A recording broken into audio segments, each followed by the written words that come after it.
think it's great that I'm going to be talking about the Antarctic after hearing about the Arctic and the Inuit language. And I'll be talking about visual language, which I don't think has been spoken about here, but I see a really big connection from all that I've experienced so far in the conference, the singing and the dancing and the artwork around the corner. It's these, I call them primal gestural forms that we use in the arts that have great promise to unify Indigenous peoples around the world. First of all, I'd like to acknowledge the Gadigal people of the Eora Nation, on whose land we meet, and the University of Technology Sydney, who were generous enough to bring me to this conference.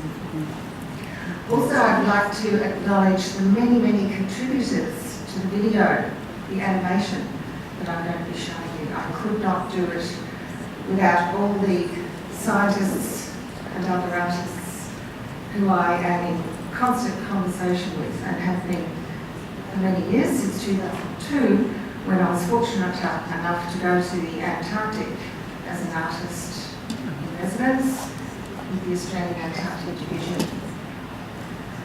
So I was born on Norfolk Island in 1949 to an Aboriginal Australian mother and an English father. Now I can't say I'm Gadigal or Koori, or we don't know our mob, and there are many of us here, and I'm meeting them at this conference. It's so comforting to know that there are many of us who still don't know our mob, don't know our language, but we're meeting each other, we're meeting our cousins, coming up out of the blue. That's incredible. So my Indigenous ancestor, Hannah Brown, lived around the same time as another ancestor of mine, the celebrated Australian artist Tom Roberts. He was born in England. Hannah's birthplace is unknown, but my family knows that she lived in Jakarta country in Western Victoria near the Grampians, and that she had children who were stolen. I work with scientists. I haven't really stopped being an artist in residence with scientists. It's fantastic. And we share knowledge through art. I trained in dance, painting and animation. In 2002, as I said, I worked in Antarctica, and I met my partner in Antarctica. And it's the only reason I'm in Sydney. First thing I did when I got to Sydney was go to the Mecca for Indigenous Australians, the Eora Aboriginal College, and that's where I met up with my cousins, who I didn't know existed, and we swapped notes, and it's just changed things enormously for me and my family. Then I did a PhD. I'm a complete accidental academic. The reason I did the PhD was because I wanted to continue conversations with scientists. And it's a really difficult thing to have conversations with academics of any kind. They're all so damn busy. So I became a busy academic myself, and that was great. So my PhD was in New Media Arts at the University of New South Wales, and it resulted in a language of primal gestural forms that I still use in animations to combine scientific data and subjective responses. That's how I wrote my understanding of what I was doing when I graduated in 2010, not that long ago. But I'm now realising that these subjective responses are actually spirit connections. Now, if you hang around scientists as much as I do, and you live with one, you don't talk about spirit, you know? But I'm understanding that even though they don't use that word, there's that deep, deep connection that we share with the natural world that actually drives this scientific study. You have to get close enough and build the confidence enough for them to start talking about things like spirit. So I created the Living Data program to explore the similar and different ways that we respond as scientists and as artists. And what I'm going to show today came out of a project called Lens on Health, which I've developed with a few dedicated colleagues, including Megan Williams. And this was for the Sydney Science Festival this year. So part of what I do at UTS is put on events. Typically for the Sydney Science Festival, I also presented science conferences and arts conferences where there's a reference to science and the environment and what's happening to the natural world since the Industrial Revolution. So we got together and we realised that we had three very simple objectives for our event for National Science Week this year. And this is different from any other year. And that was simply that Indigenous and non-Indigenous scientists, artists and other scholars would come together and quite simply feel welcomed, introduced and engaged. And the day was planned in three parts, simply a round table which Megan led, and looking through microscopes at the microbial world, similar to what you're seeing out here in the artwork. And the third part of it was a walk through virtual country through animations that you'll see in a moment. In what we have at UTS, it's called the Data Arena, and it's used for all sorts of exciting things. So some of this material is from the Data Arena. So it's the end of the day, and I really want you to enjoy this video. As I said, it couldn't have come about without the conversations with the many people. But it begins on a very, very personal note in answer to Megan's questions to all of us in the round table. A very interesting question: what is your relationship to Aboriginal Australia?